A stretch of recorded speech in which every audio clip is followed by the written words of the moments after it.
সুকুমার রায়ের গল্প রামের শঙ্খ। গরিব চাষা বেচারার বড় দুরবস্থা। সেবার তার ক্ষেতের শস্য এতই কম হয়েছে যে তার দুবেলা পেট ভরে খাওয়াই জোটে না। তার ভাঙা কুড়ের পাশেই এক দুষ্টু লোকের বাড়ি।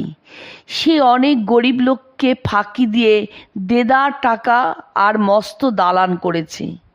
চাষা সেই লোকটার কাছে গিয়ে জিজ্ঞাসা করলো, কি করে টাকাটা জমায় বলতে পারো কি?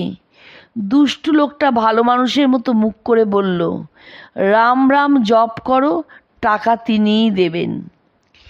চাষা বেচারা ভালো মানুষ, সে তো তখন থেকেই কেবলই দিনরাত রাম রাম রাম রাম বলে, কিন্তু টাকা আর আসে না। শেষটায় ঘরে আর এক মুঠো চাল রইল না। তখন বেচারা বড়ই মুশকিলে পড়ল। না খেয়ে তার গলার জোর চলে গেছে।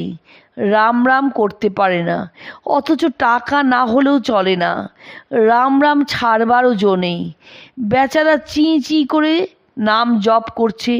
এমন সময় একজন রোগা টিংটিঙে লোক এসে একটা শঙ্খ দিয়ে চাষাকে বলল, এই শঙ্খটা নাও। 10 বার রাম রাম করে পূব মুখ হয়ে এই শঙ্খে 3 বার ফু দিয়ে যা চাইবে তাই পাবে। এই বলেই সে চলে গেল।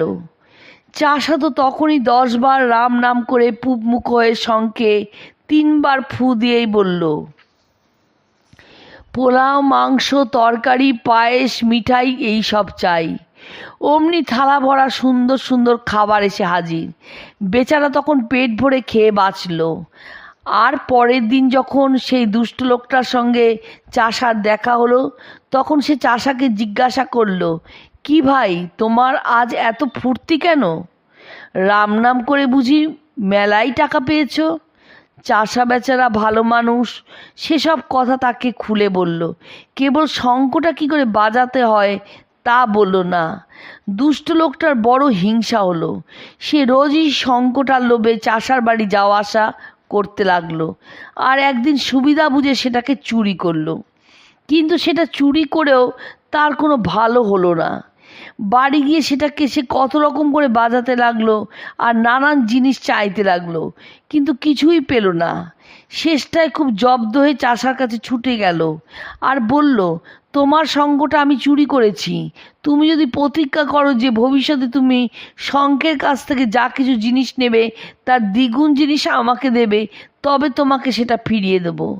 চাষা বেচারা আর কি করে, নাই মামার চেয়ে তো কানা মামা ভালো। তাই সে দুষ্ট লোকটার কথায় রাজি হলো।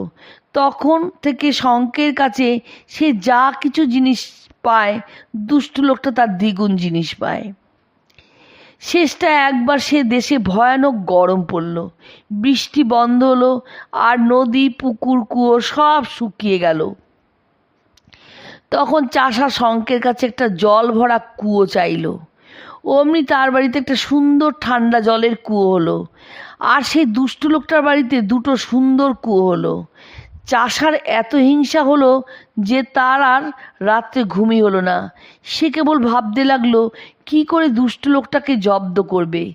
ভাবতে ভাবতে তার মাথায় একটা বুদ্ধি জোগালো। সে শঙ্খের কাছে চাইল, আমার একটা চোখ কানা করে দাও। অমনি তার একটা চোখ কানা হয়ে গেল আর সেই দুষ্টু লোকটা একেবারে অন্ধ হয়ে গেল। অন্ধ হয়ে যেই সে ঘর থেকে বেরোলে অমনি সে 2টো কুয়োর একটার মধ্যে পড়ে গেল আর হাবুডুবু খেয়ে ডুবে মরল।